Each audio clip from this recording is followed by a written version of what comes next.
piece of advice for future TED speakers: do not share your presentation with family members.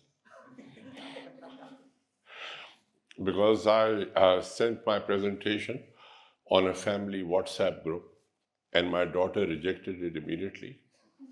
And what was ego-shattering was my 12-year-old granddaughter also rejected it completely. So the presentation was redone with a lot of effort. Very grateful to Namal TEDx for considering me worthy of this. All my life, and which alhamdulillah has been a long one, I'm not too sure if it's been a meaningful one, I have spoken to the youth of this country, and I've told them to find a coach. And they have teachers, and they have mentors, and they have all kinds of advisors and counselors, but they don't have a coach. And the youth I spoke to 40 years ago are now grandfathers in their own right, but they still don't have a coach. And the question I ask normally is this, that what is the difference between you and Olympic gold medalists? Only one. All Olympic gold medalists have a coach. So ever thought about this, that they are the best in the world? Why would they need a coach? And you and I, who are at best average, we don't have one. And one of the reasons our youth doesn't have a coach is that coaches are very harsh. They tend to criticize. They tend to tear you to bits. And the youth of today is not any tolerant anymore. They can't bear criticism. And if you can't bear criticism, you cannot go anywhere. So, Roger Federer, arguably the greatest tennis player ever lived, how can his coach play better tennis than him? He can't. Michael Phelps has more gold medals at the Olympics than most countries aspire to have. His coach can't swim faster than him. The Pakistan team once had a coach, cricket team had a coach called Mickey Arthur. How many of you have heard of Mickey Arthur? How many runs has he scored? How many test matches has he played? It doesn't matter. He's a coach. He shapes minds, and this is what coaches do. Okay, so moving ahead, why is the mind important? Everest expedition started in 1921. The first summit of Everest was in 1953. 32 years elapsed before the first person set foot on Everest. And guess what happened after that? Every year, 100 people jump up on Everest. So what happened in 1953? Did we suddenly create a lot of mountaineers? Of course not. They were already there. But the mental block broke. Everybody now believed that this could be done. And now we have an average of 100 people summiting Everest every year. Less people summit K2, which is a lot more, somebody asked Reinhold Messner, is K2 and Everest, what's the difference? And he said, it's not even the same sport. And it isn't. So the mind drives you forward. It always will. And a lot of times, when you get stuck, your ability doesn't play that big a role as your mind does. And once you're convinced that you could do this, you will do it. So what's a good time to start? And my answer is as early as possible. I went to a coach in America after I became Pakistan's national champion. I showed up there, and you know what he said?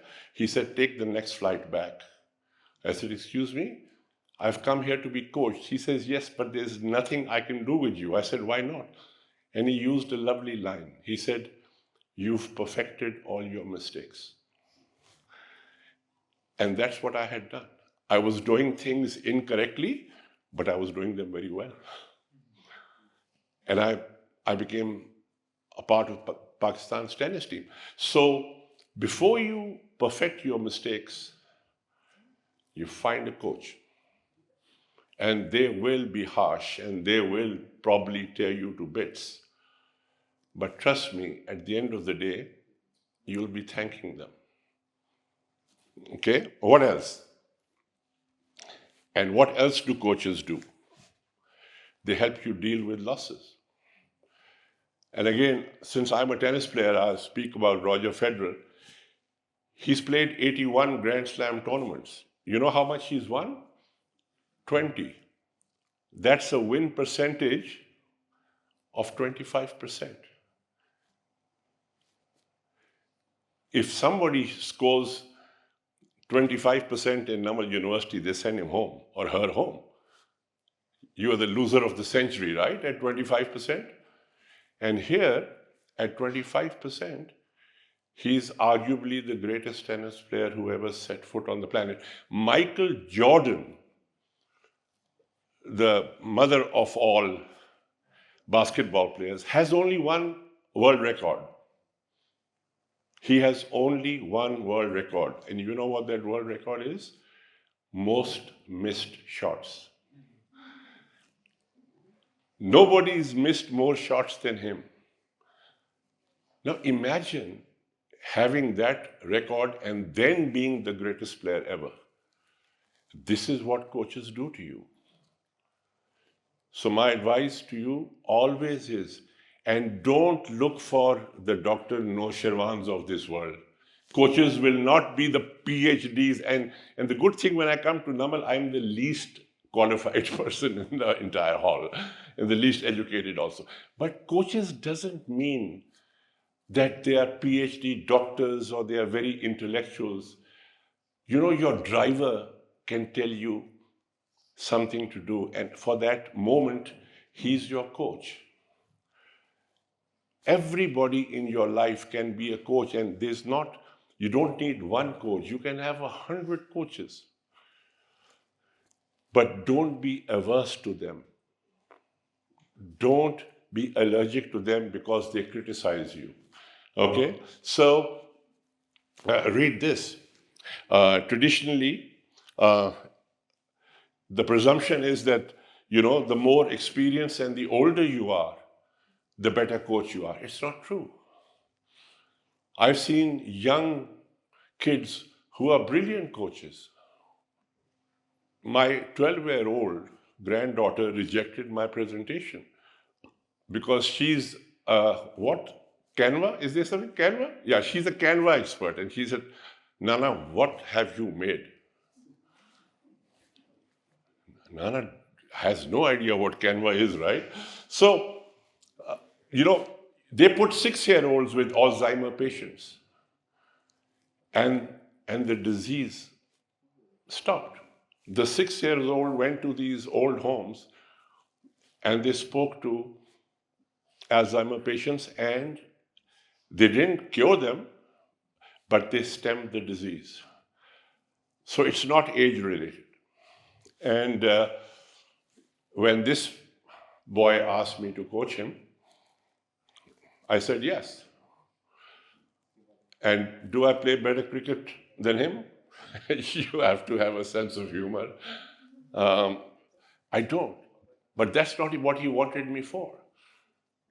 He hasn't gone past class 8 in school. And he wanted to become a leader because now he was captain of the Pakistan cricket team. He wanted to communicate with 10 rowdy cricket players, they're not easy to handle. He wanted to be a good speaker because after every match, they put a microphone in front of his face. And he didn't know what to do. And he said, Azam bhai, aap mujhe sikhayenge? Maine kaha, sikhaunga.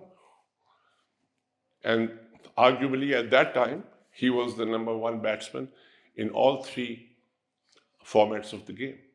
And he found me. I didn't find him. Find a coach. And it's as simple as that.